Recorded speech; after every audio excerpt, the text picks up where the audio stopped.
Good morning dear students. शुरू करते हैं अपने कॉमर्स संकाय के लिए जो टेस्ट है व्यवसाय अध्ययन बिजनेस स्टडी प्रथम मूल्यांकन प्रपत्र 12वीं क्लास का पहला टेस्ट कॉमर्स वालों के लिए व्यवसाय अध्ययन बिजनेस स्टडी। तो अपने इसको शुरू करते हैं। ये 20 नंबरों का है और एक एक पर्सन के एक एक नंबर हैं। 20 टोटल पर्सन हैं, सभी अनिवार्य है। आपको इसे हल करके अपने कक्षा अध्यापक को जमा करवाना है। तो बच्चों, जैसा कि आपको पता है, अगर आप इस वीडियो को पसंद करते हैं तो इसे लाइक करें। अभी तक आपने चैनल सब्सक्राइब नहीं किया तो चैनल को सब्सक्राइब करें तथा घंटे का निशान भी दबा दीजिए। ऐसे ही वीडियो की सूचना के लिए अन्य साथियों के साथ शेयर कर दीजिए। तो साथियों, शुरू करते हैं अपने इस टेस्ट को। ये प्रथम टेस्ट है। ये लो, हमारे सामने प्रश्न आ चुके हैं। प्रश्न क्या है? प्रबंध का प्राथमिक कार्य है। प्रबंध का प्राथमिक कार्य क्या है? उचित मात्रा में लाभार्जन। उचित मात्रा में लाभार्जन है। दूसरा है प्रबंध दूसरों से कार्य करवाने की कला है। यह परिभाषा किसने दी? दूसरे प्रश्न का उत्तर है बच्चों, दूसरे प्रश्न का उत्तर है बच्चों सै मेरी पार्कर फोलेट। मेरी पार्कर फोलेट। प्रश्न नंबर 3, प्रबंध का महत्व है। प्रबंध का महत्व है, क्या महत्व है? प्रतिस्पर्धा का सामना करना, ये भी सही है। संसाधनों का विकास करना, ये भी सही है। समाज के विकास में सहायक करना, ये भी सही है। बिल्कुल आपका उत्तर नंबर ड। तो तीसरे का उत्तर क्या है? ड। आगे बढ़ते हैं प्रश्न नंबर 4 की तरफ। प्रश्न नंबर 4 की तरफ मैं फटाफट आपको प्रश्नों के उत्तर बता रहा हूं बच्चों, सावधानीपूर्वक आप इसे हल कर सकते हैं। प्रबंध एक ऐसा पर्यावरण तैयार करने एवं उसे बनाए रखने की प्रक्रिया है जिसमें लोग समूह में कार्य करते हुए चुनिंदा लक्ष्यों को कुशलता से प्राप्त करते हैं। परिभाषा किसने दी?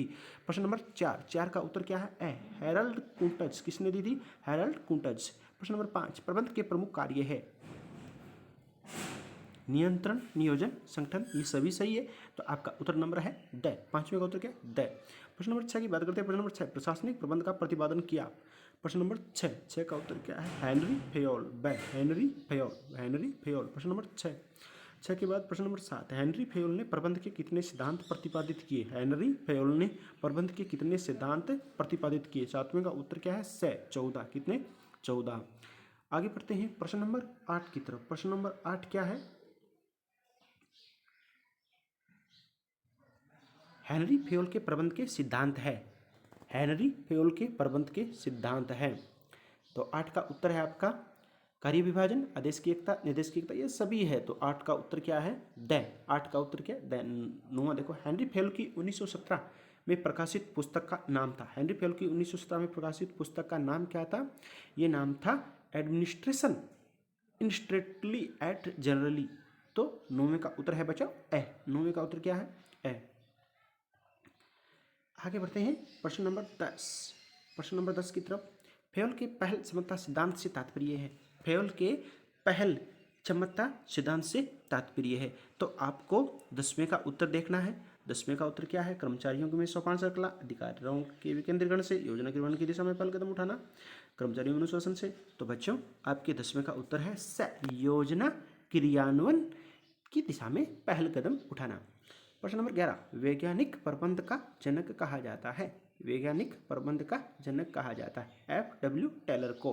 11वें का उत्तर क्या है? F.W. टेलर को। 11वें का उत्तर है F.W. टेलर को। आगे बढ़ते हैं प्रश्न नंबर 12।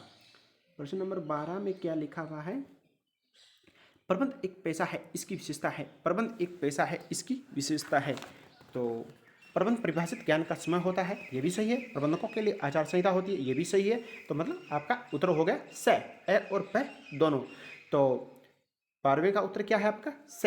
प्रश्न नंबर 13, निम्न में से कौन प्रबंध की विशेषता नहीं है? निम्न में से कौन प्रबंध की विशेषता नहीं है? प्रबंध एक उद्देश्यपूर्ण प्रक्रिया है, प्रबंध सीमित है, प्रबंध बहुआयामी है, प्रबंध सर्वव्यापी है। तो अपने 13 नंबर प्रश्न की बात करते हैं। 13 नंबर प्रश्न का उत्तर है आपका ब, प्रबंध सीमित है। प्रबंध सीमित है, ये विशेषता नहीं है। तो 13 का उत्तर हो गया ब। 13 का क्या हो गया? ब। आगे बढ़ते हैं प्रश्न नंबर 14। प्रश्न नंबर 14 आपकी स्क्रीन पर है। प्रश्न नंबर 14, कला क्या है? कला क्या है? कला क्या है, इसके बारे में आपको बताना है। तो निश्चित परिणाम को पाने के लिए वर्तमान ज्ञान का दक्षतापूर्ण उपयोग, सैद्धांतिक ज्ञान का ज्ञान होना, व्यक्तिगत अनुसार उपयोग, उपरोक्त में से कोई नहीं। तो 14 का उत्तर हो गया आपका ए। निश्चित परिणाम को पाने के लिए वर्तमान ज्ञान का दक्षतापूर्ण उपयोग। प्रश्न नंबर 15, कार्यों के लिए मार्गदर्शन का कार्य कौन करता है? कार्यों के लिए मार्गदर्शन का कार्य कौन करता है? तो 15 नंबर प्रश्न का उत्तर है आपका ब, प्रबंध। कार्यों के लिए मार्गदर्शन का कार्य कौन करता है? प्रबंध। इसके बाद आगे बढ़ते हैं अगले प्रश्न की ओर। तो हमने देख लिया 14 का तो आपका ए हो गया और 15 नंबर प्रश्न का उत्तर क्या हो गया? ब, प्रबंध हो ही गया। अब बताते हैं 16 नंबर, किसके सिद्धांत सभी प्रकार के संगठनों में प्रयुक्त किए जाते हैं? किसके सिद्धांत सभी प्रकार के संगठनों में प्रयुक्त किए जाते हैं? तो 16 का उत्तर क्या है आपका? ब। 16 का उत्तर क्या है? प्रबंध के सिद्धांत। तो 16 का ब हो गया।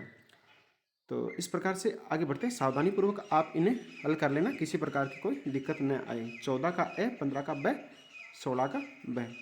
आगे बढ़ते हैं प्रश्न नंबर 17, 18, 19 को पढ़ते हैं बच्चों। प्रबंध के सिद्धांतों का महत्व किसके कारण है? प्रबंध के सिद्धांतों का महत्व किसके कारण है? तो जीविका के कारण, उद्योग के कारण, उपयोगिता के कारण, मानवता के कारण। तो आपका उत्तर है उपयोगिता के कारण, यानी आपका स है, 17 का स है। और प्रश्न नंबर 18, प्रबंध के सिद्धांत कैसे निर्णय लेने के लिए सहायक होने चाहिए?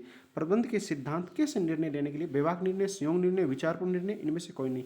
तो बेवाक और संयोग का कोई मतलब नहीं होता बच्चों, विचारपूर्ण निर्णय होना चाहिए। आगे बढ़ते हैं प्रश्न नंबर 19, प्रबंध की विशेषता है। 19 का क्या? प्रबंध की विशेषता। प्रबंध एक निरंतर चलने वाली प्रक्रिया, बिल्कुल सही है। प्रबंध बहुआयामी, ये भी सही है। प्रबंध एक आदर्श शक्ति, ये भी सही है। उपरोक्त सभी, मतलब आपका उत्तर क्या हो गया? द। तो 17 का स, 18 का स, 19 का त हो गया बच्चों। अंतिम प्रश्न आ गया हमारा, अंतिम प्रश्न, प्रश्न नंबर 20। प्रश्न नंबर 20 क्या क्या? प्रबंध की प्रकृति में सम्मिलित है। प्रबंध की प्रकृति में सम्मिलित है। तो 20वें का उत्तर है प्रबंध एक पेशे के रूप में, प्रबंध एक कला के रूप में। तो आपका स उत्तर है, ए और ब दोनों। इस प्रकार से बच्चों आपने इस टेस्ट को हल कर लिया है। और ध्यान रहे बच्चों, ये टेस्ट है वो आपको सावधानी से हल करना है। सभी प्रश्नों को आप एक बार वीडियो को दोबारा देख लेना सावधानीपूर्वक, क्योंकि थोड़ा जल्दबाजी के अंदर ये टेस्ट बन रहा है ताकि आपको काम आ जाए।